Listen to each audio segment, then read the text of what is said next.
This is the Simply Home podcast, Ladies Who Build, a podcast for women by women. This is Ashley Wainscott and Michelle Mullins. After spending the last 10 years revolutionizing the construction industry and raising the bar of the contracting world, we are inviting you on our journey as we continuously learn how to be extraordinary and thrive in this industry. Now come hang with us.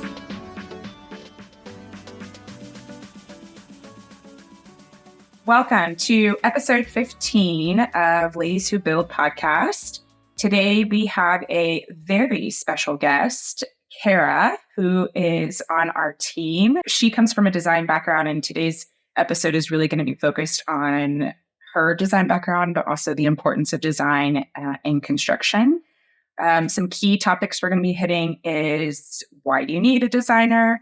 Kara's going to go into a little bit more detail about that because that's what she deals with on a daily basis with clients. What do designers do? What kind of part do they play in this process? And then basically kind of that process of working with a designer. It's actually not scary. It's very easy and totally beneficial for your project. So we're excited to jump in. Yes, thank you for having me, guys. Yeah. Welcome. Okay, so as Michelle mentioned, Kara Templeton. Yes. And Kara has brought a refreshing background to Simply Home in that she has a lot of design experience, but experience in retail and other aspects that really tie in nicely with construction. And starting Simply Home, I wouldn't have necessarily thought that would tie in well with construction, but it really does. And I'm excited for Kara to talk about her background and tell us of where she's been and why she's here and what she's doing now. Yes, thank you. Thank you guys for having me. Yeah. Okay, so I'm trying to think of like how far back I should start. When you were born. I was born on a farm. No, I was born in DC, born and raised in DC.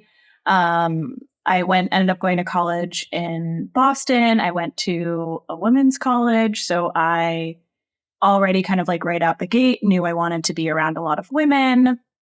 I ended up studying philosophy, fine art, which was not really the most employable option. So my parents were not thrilled. Both my parents are lawyers. They were not thrilled about that. But then luckily I got a job after college and I was working for Bloomingdale's in their management training program, which to your point, like seems like it's kind of far from design and construction, but it was really good for like interacting with lots of different types of people, managing people, like hustling, understanding all the different parts of selling and what goes into, you know, like creating a successful brand. So I feel like that has actually helped me in my windy road in interior design. Then I moved to LA and I got a job in like a vintage furniture showroom. And I was helping them with everything from like e-commerce to website design to like interior styling. And then it was still kind of like interacting with the clients on a day-to-day basis, but it was a little bit more of like a class on materials and history and space planning and like being in people's homes and making beautiful things and like understanding how they use their space and what's important and entertaining and all of that kind of goes into home stuff. And then I got a job with an incredible interior designer and I switched. There was a brief hiatus where I thought I might want to do jewelry for a little bit, and that was very short-lived. So that we can kind of glaze over that. But I got a job with an interior designer and same kind of thing, like understanding project management, understanding material and like what goes into a custom piece. It's about the upholstery and like the shape of the chair back and how every single item in the living room has like several components to it. So I feel like it was almost like construction for interior design. And then I ended up having a kid. So I needed to kind of like take a step back, which I love my son, but it was It was, a little bittersweet. Yeah, it's different. So I did kind of more like the operations side of things and HR and understanding like that side of the business, but still like wanting to be in the interior space. And I moved to Austin. I was doing the same kind of thing, like project management. And I noticed that I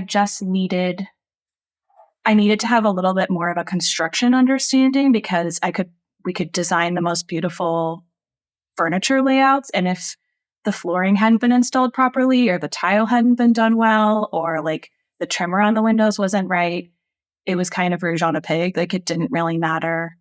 We could put the most beautiful custom sofa in and it just wouldn't look right. So that's what brought me to Simply Home. Yeah. I mean, well, and I think the most important thing that you bring, I say this because there's so many important things you bring to the team, but we should also say that Kara's second life should be a stand-up comedian, which I feel like you failed to talk about because I think that's a big part of it. I did forget my stand-up comedian hiatus. That was in with the jewelry. Oh, right. That like So we just glazed over. Yes. Okay. Yes. I mean, you came from like job. You obviously touched on the most important things and like your career and like what brought you up. I'm like, yeah. But let's talk about your comedian sticks because those are where you should. Well, that's what it's like talking to people. You've got to be. That is true. You talk to people all day, every day, and you're always bringing the laughs from vendors to clients to internal team. But does that help with construction? I guess it does. Absolutely. Yeah. I guess you have to have a sense of humor because do. Nothing ever goes totally according to plan. Right. It's like, why so serious? Right. Isn't that the Joker's line? It's kind of creepy. But why so serious? Yeah. Yeah, that is true. I mean, construction I do take very seriously, and space plan. There's something I take more seriously than a custom upholstery piece. But I also have to understand like some perspective. We are not saving lives. We are improving lives. Yes. But we are. But we are like this is not life or death. Yes. So it's important to keep that perspective. And we can find a lighthearted moment in a conversation and make a laugh, which is great. Yes. I appreciate that about Kara as well. But also, I take full advantage of Kara's design background. And every time she comes over, I ask her something about my house. I'm like, and how can I improve this space from a design standpoint? Because I know how I could tear out the walls. Right. But then how do I put things in the room that make it feel lovelier, as Kara would say? Yes. And the team does make fun of me for using lovely a lot, which is something that I'm going to work on in 2024. That's my New Year's resolution. Not today. Lovely Addicts Anonymous. Yes. So yes, you come from a very important background. And I think now more than ever, where Assembly Home has kind of progressed, we understand the importance of design. Clients understand the importance of design going into this process. Because Ashley and I joke, we will never be design background people. We don't know the first thing about design. And so we have always been said, like, we're the doers, right? And so bring in your designer. But having you on the team has been tremendous because yes, you can work with designers, you understand what they're talking about and what they're requesting, but at the same time, you can really kind of make a client feel at ease, like why this is important. Right. And so I think the biggest thing, and maybe we can kind of start out by you explaining, I guess we can start like the importance of the designer, like what you know to be true in this process and why it's important to bring them in. And then I guess we can kind of talk about too, like clients, where they come from, the questions that they're asking about design world, just kind of like the day-to-day you work with when starting out that process. Yeah. People will ask me all the time, like, do I need a designer for this project? Is that even necessary? I've got an HGTV subscription. So like, why do I need someone to help me? And I want to say, I think it's great that Pinterest and HGTV exist. And also designers still definitely have a place in the construction process, especially if you are touching more than one space at a time, if you are thinking about how you're going to use it long term, how you use it now. Like, it's not just about, furniture plans and kind of individual accessories. It's also about how you lay out the whole space, what finishes you choose throughout your whole home. Like a lot of times flooring selection is going to run through multiple rooms, right? or paint color is going to run through multiple rooms, trim, baseboards, all of those details are things that your designer is considering. And they do this day in and day out, right? So they're going to present you with things that you have not considered. They know how those materials are going to wear. They have relationships with people like in local showrooms to understand what the new stuff is that's coming out that you don't even know about yet, right? So although that's my background, I've been out of it for long enough that like I'm still looking for interior designers to present new stuff to us, right? I know what I like right now, but I don't know what the new hot thing is that I need to consider. So definitely, but I will say as a caveat too, not all designers are created equal. And that's a super important thing to note for clients as well. Like you need to be very careful with the questions you ask before you bring someone on. How do they bill? How do they manage your project? How involved are they going to be? What are their deliverables? Because there's a wide spread in the design world. Same thing with construction, right? Like there's a wide spread of what a firm can offer you.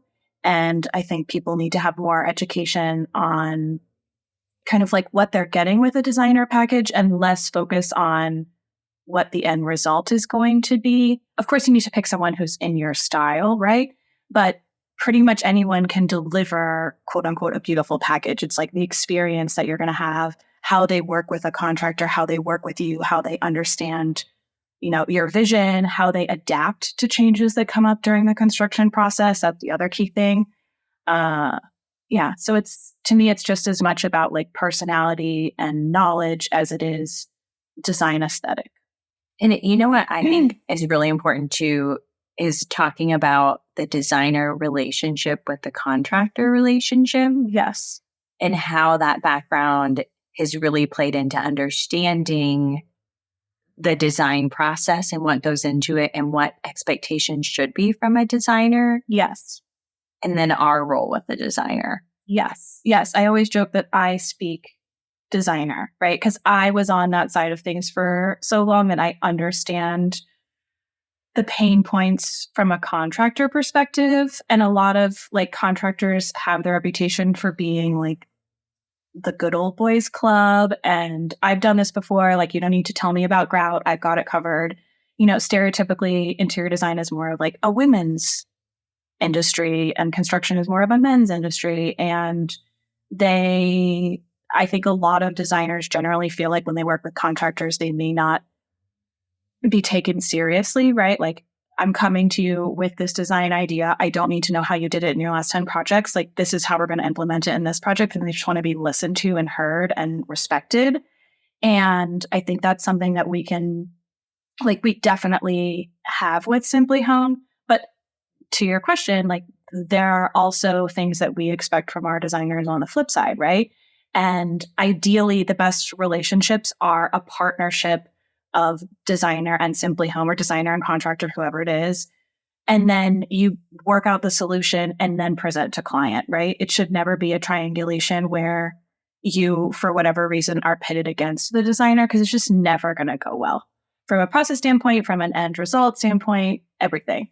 That collaboration is so important. Collaboration, right? It's about the communication, it's the collaboration, it's an understanding that some things just may not be feasible once we get into the construction process, and like being willing to adapt is, I think, what makes a successful relationship.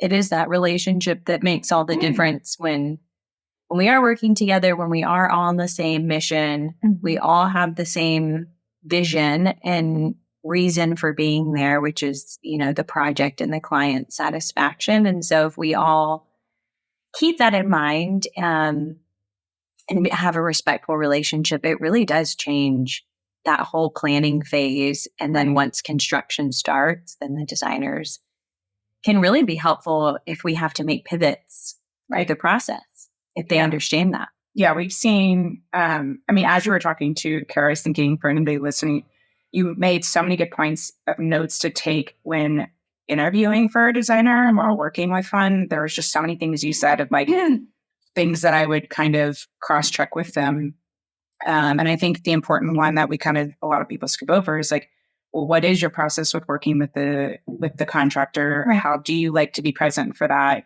What does it look like after the project starts? Because so many designers are different once project starts and then they get pulled in. Right. How do they build for that time? So I think, we have seen time and time again when a relationship is really strong with the designer, and we all know that we're collaboratively working together with the client, that, it just makes it's really night and day how well a project can go and how successful the team is and the client is. Everyone just it's cohesive. It's just really nice. And so I think those are really important questions to kind of buffer in the beginning. But this kind of leads us into, from a client standpoint, the next point of what does a designer provide in the beginning of a project versus what does a contractor provide? Yes. Okay. So typically, this is why I say there's such a wide spread between contractors and designers out there. Typically, designers will provide, and there's some debate about like designers versus decorators. I don't have to go into that, but designers will usually do their own CAD plans. They will most often do their own ordering. So they will, ideally, they provide you with like a layout, design boards of like, here's your selection for flooring, here's your selection for, your plumbing fixtures, your tile, all of that cabinetry hardware. And then they'll do the ordering for all of those materials. And they will sometimes do like mood boards of here's, maybe we haven't nailed down the exact finishes yet, but here's how I want the space to feel. They, like I said, they should do CAD plans for you. I'm trying to think of what else. They will, a lot of times, like it sort of depends on if your designer's in the same city as you, but a lot of times they'll do physical presentations where you can come and like see the material in person, or they can ship it to you.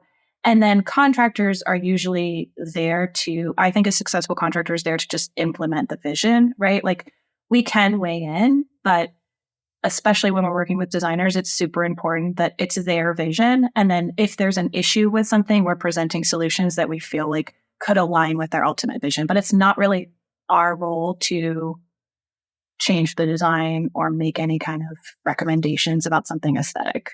Yeah. And like best practices, we all have the fall. The tickle, yes. Yes, the tickle. Tickle me, Elmo. So I feel for best practices, we figured out over the last year or so that working through the design process and being there just to understand the client's vision and to listen and to talk about budget and how something is going to be installed or what's possible is really more of our role. Yes. Like what Kara was saying, it's not to insert ourselves for the aesthetics or for the design. Right. It's more about, okay, and that's going to increase your budget or that's going to decrease your budget. Right. And advising on, this isn't possible because of permitting and zoning, or this is possible, but you have to do this instead. Right. Exactly. I think we're there as kind of a double check, and it's especially come up this year with budget.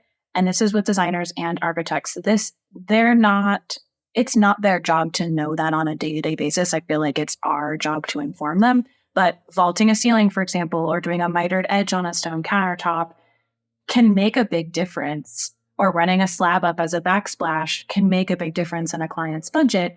And that may be fine. The client may want that as their priority, but I do still feel like it's on us to inform the designer and potentially the client, this is going to move your budget in this direction. And how important is this element to you? So I always say, like, we want the designers to be as creative as they need to be, right? They need to have some space to push clients out of their comfort zone, but not push the budget too far out of their comfort zone. And that's our role, is to educate on that. But this kind of goes back to when you're picking a designer, I say choose someone that obviously aligns with you aesthetically, but also someone that you would feel comfortable with speaking on your behalf. Because I think the best designer-client relationships are when they're so integrated and the designer knows, like, oh no, this is not worth it to them. They're not going to want to spend that. Let's find an alternative. And then we come to the client.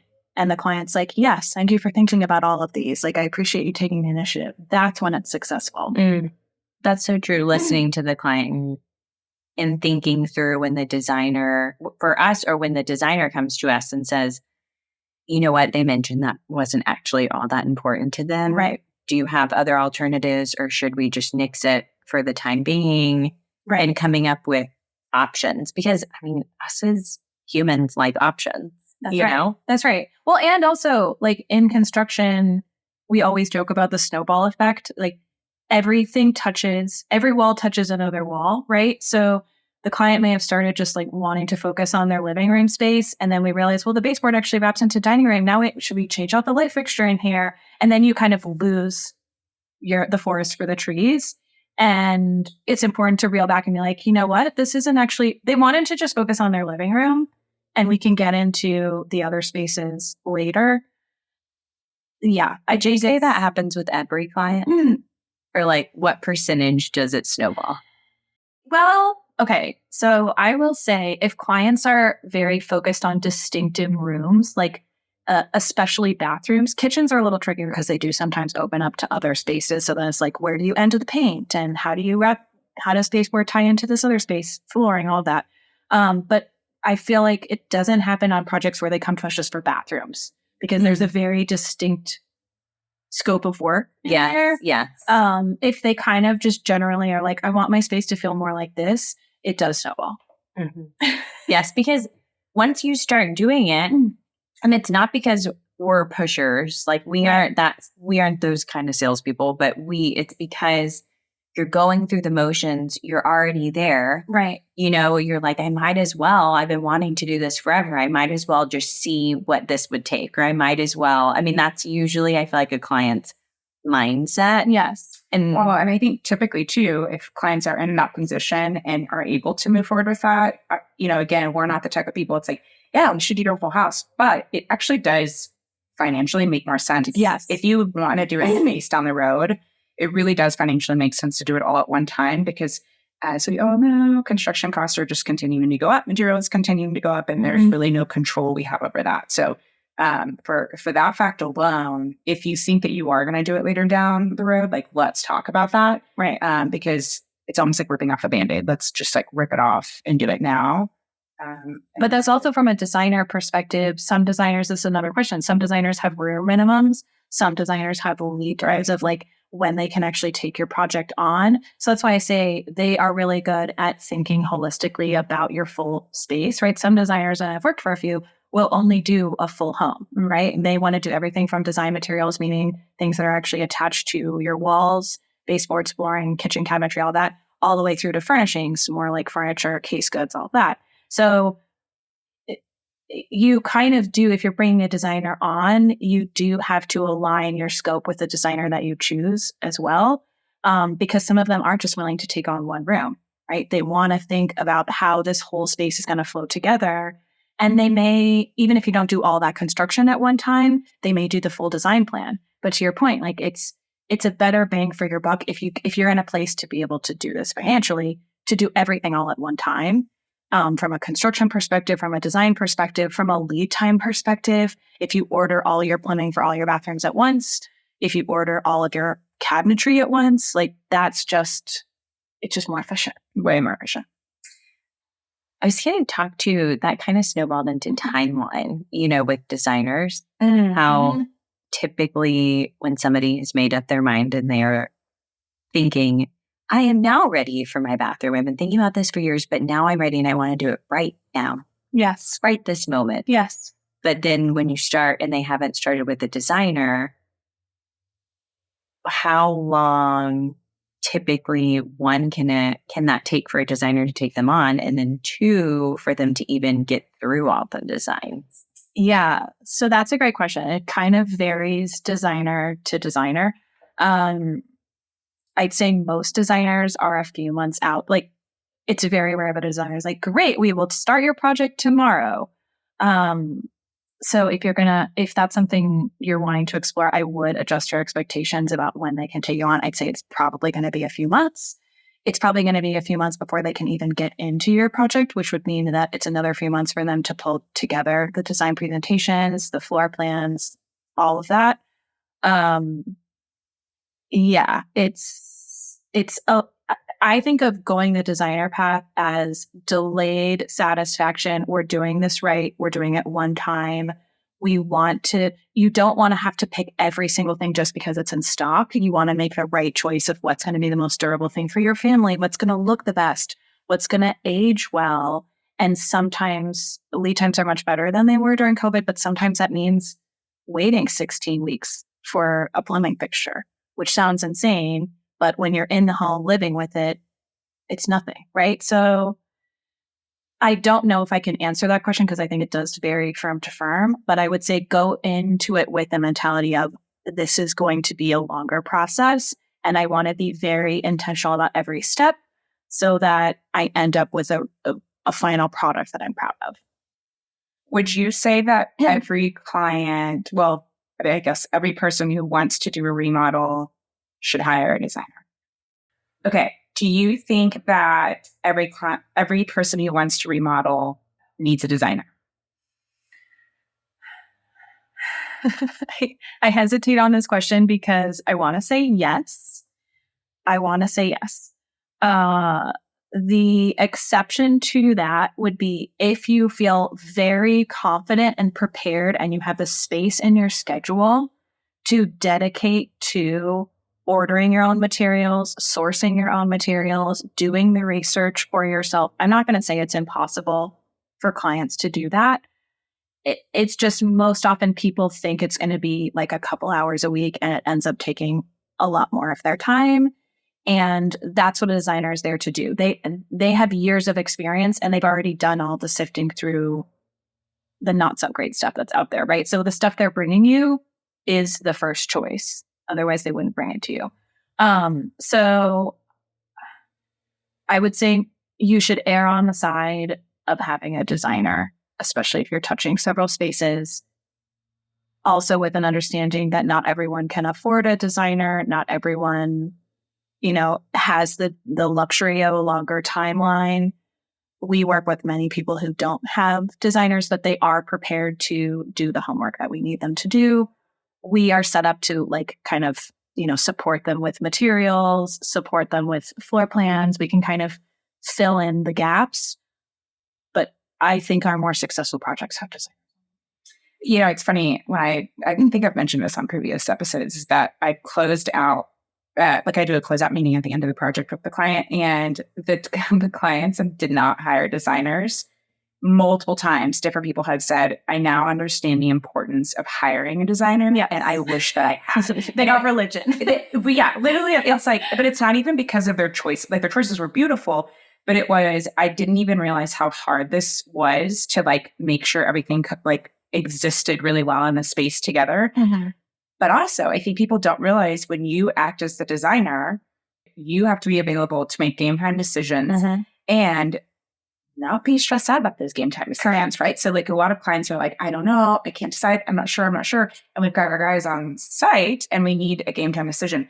Most of that planning is going to be done on the forefront. So it's rare that happens, but there are times in construction where things start molding together. Yeah. And we need to know how you want this molded together. It's not our decision because it's truly an aesthetic decision. Correct. And so we want you to be happy with it. And so a lot of times people kind of in those moments say, I don't know. I don't know what's going to look best. What do you think? And of course, we'll walk you through it. We'll figure it out.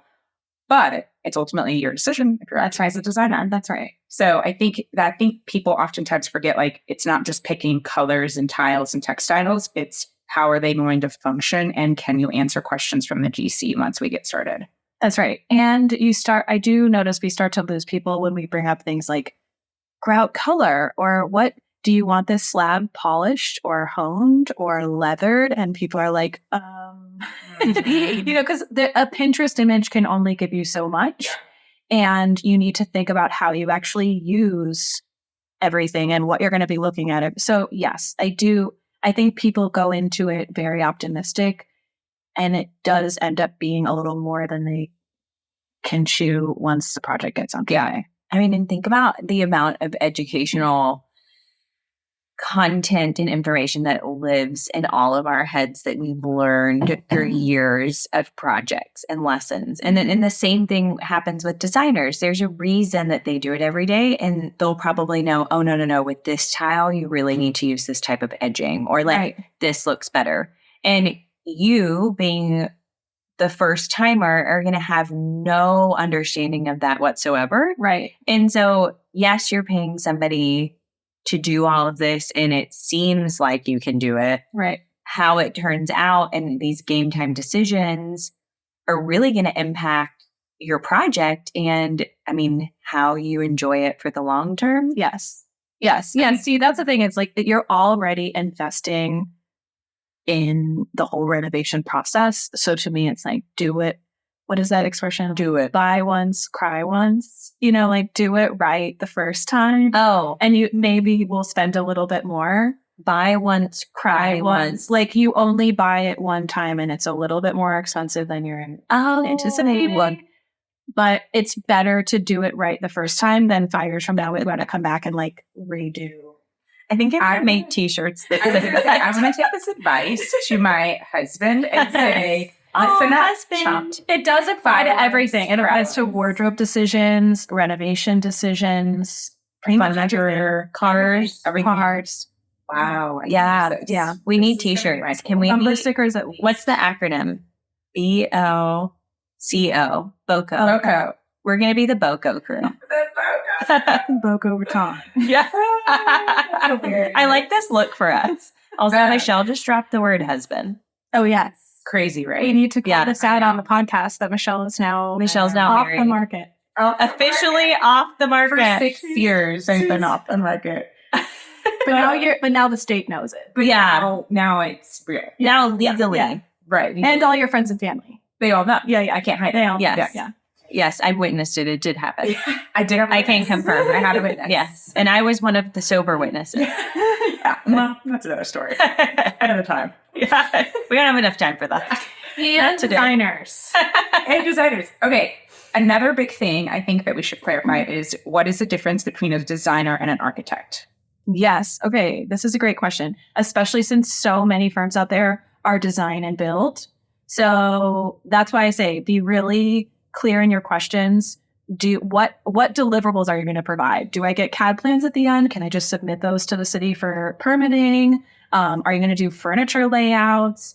Typically, architects handle kind of structural engineers, although we can handle that on our side too. But typically they handle structural engineers. They will build you out your floor plans, your demo plans, your elevations, but they don't really pick, most often they don't really pick your design materials like your finishes, where a designer usually does design materials and then also everything tied to your furniture. So we're talking about decorative lighting, hardware.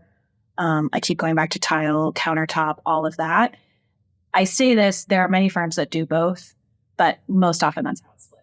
Yeah. Well, would you say too for additions, use architects? Yes. Additions or anything like exterior structural larger project? Yes. If you're putting in dormers, if you're doing a significant patio situation, definitely with additions, we personally always want to have an architect because it gets a little more complicated how you tie into the roof lines, how you align that with your existing slab foundation. That's, I think, a little bit beyond what a designer can offer you. I've worked on several projects where there's been an architect and also a designer, and they collaborate in what the final look will be, because I do think the structure informs the interior spacing and layout and all of that. Yeah. And that's even separate from the structural engineer. Yeah. Correct. A structural engineer is just there to make sure your house isn't falling down. Yeah. And very important job. And that's very important. But yeah, they are separate, and they can come through your general contractor or through your architect. I feel like most often architecture firms have their own structural engineer on hand. It takes a village, y'all. It does. And that's also, this is a separate episode, but that'll also be separate from landscape architecture. Yes. Because that's a whole other thing. And that is equally important, by the way, to the interior stuff. Oh, so nice. Yeah. I've learned a lot about landscape architture this year. And okay, now I want to move on to like fun questions. Okay. Okay. To our horn, what's your favorite part of working at Simply Home? The podcast. Nice. The everything. The people. I know that sounds so cheeseball, but I have worked at a lot of great places. The places that I always end up staying the longest it's because of the people. And I really enjoy hanging out with all the Simply Home people. We do great work and I'm very proud of all of the projects that we've done. But if you are working day in and day out with a team that you don't respect and admire even, it just makes the day feel. So Yeah, we had really good people. really good big deal. I love our people. Yeah. All right. What's been one of your favorite projects so far? We did a closet and it was fully pink, dead salmon, paradigm ball. Yes. And I never have lusted over a closet, but that closet was so good looking. I think I'm in love. It was, yeah. Well, but also the clients were also lovely. The design was really good. I learned a lot about, I noodled with our CAD person on how that layout was going to fit together and work and function well for the clients because it was a his and hers combined. But the end result was just so, I learned a lot about what a closet could be. So I'd say that was my favorite. It was not our biggest. But That's interesting. Yeah. I mean, I thought you were going to go big, this massive. Me too. I love the I did not expect that. It's like the But smallest it's the small closet. But you also put a lot of your heart into it and like designed a lot of elements with it. Yes. And closets are secret beasts where they seem small. Yes. But because they're so small, how you tie everything together is so It important. has to be like crazy functionality. Yes. Really on point. I think that's what I loved Very about specific. it. Well, and you use it every day. Yeah. It's a sacred space that you use every day. So it has to be small but mighty. And I just really appreciate intentional design. I love our big projects too. But sometimes the small moves are the big moves. Yeah. I'm thinking because I'm imagining you on Modern Family and you work for closets. I've never seen one. Never had one. What? Family? What? Yeah. Yes, I know. You We're aren't living. missing out. I know. It's truly the best. It really is so This funny. is actually an intervention to get me to work. Yes, this is what really this is. We're not actually even recording. Yeah. Friends and then Modern Family. I've seen Friends. I have Friends. seen Yeah. And then Parks and Rec. Okay, yes. This is another one people always tell me. Yeah. Okay. What has been a common fear you hear clients tell you when starting the remodel? There are lots of horror stories out there of general contractors just taking 3x the timeline they've promised, lots of dust, lots of noise, things getting broken. People are just afraid. And that's why I always ask, like, have you had a bad experience or good experience? I'd say most often it's timeline that I hear people worried about. Which, yeah, we try our best. I feel like most of our projects wrap up when we say, that's why the planning and development is so important. Yeah. Most of our projects wrap up on time. Yeah. If you plan properly, that's how it should go. That's how it should go. Yeah. Because you've done your due diligence. Yeah. All right. What is now for like our general kind of like fun questions we ask everybody at the end? Okay. What's the best kept secret of Austin, Texas? Okay. So I think it's the mom network. Some of the best moms are here at the playgrounds. And I say that because all moms everywhere are great, but they are full, complete people and don't just live for their kids, I have found. And I don't know what it is about the city. It's like, it's outdoorsy, but it's also techie and it's kind of central and there's like a good music scene. So I feel like the parents here are still their own people and not just parents. These are some cool They're not just normal parents. They're cool. They're cool parents. Yeah. Okay. What is a hidden talent of yours? Okay. So in high school, I was really good at punning, but I don't really feel like that's hidden because Punting? punning. Oh, punning. like Oh, I knew hidden this about you. Yeah, but Wait, it's now you don't and it's now been exposed, so I don't really think it's a hidden talent. Because you go to pun-offs. Because I go to pun competitions. And yeah, so it's not hidden. I just yes, I'm pretty much out in the open about this nerdy feature. I would say hidden is my incredible sense of smell, which I don't know if it counts as a talent, but it's definitely a superpower. I can smell. I won't really go into it's not great. It's not great to have this. Yeah. I'm afraid to the pen. I'm like, let me keep my arm. I know. I was just trying to think. Did I put on deodorant today? Also, what does my house smell? I can smell if there's a cheese shop around the corner. Okay. Wow. Yes. Wait, that's a blessing in that way. In that way, it is. Or a pastry shop. If I'm like in a plane ever though, it's mostly a curse. Yeah, you're gonna need to get nose clippers. That's right. You know. Wow.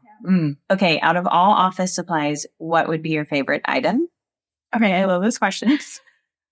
Also because it's fall and we all want to be going back to school. My answer is in high school, I had, those accordion folders? Yes. I had one that had 2 pockets, one on either side, and I divided my classes into left and right brain classes. So like the more logical ones were left brain, the more creative ones were right brain. So it was a double-sided accordion folder. And I feel like no one talks about them. No, I've never, no one has. Nobody really appreciates them. So I would choose that one. Okay. Undervalued, underappreciated, and mighty. Really wasn't expecting that. Yes. Okay, last question. What is something positive in the media world that you've seen lately? Yeah, because there's not much. The team has been making fun of me because I am building a dollhouse right now, constructing a dollhouse.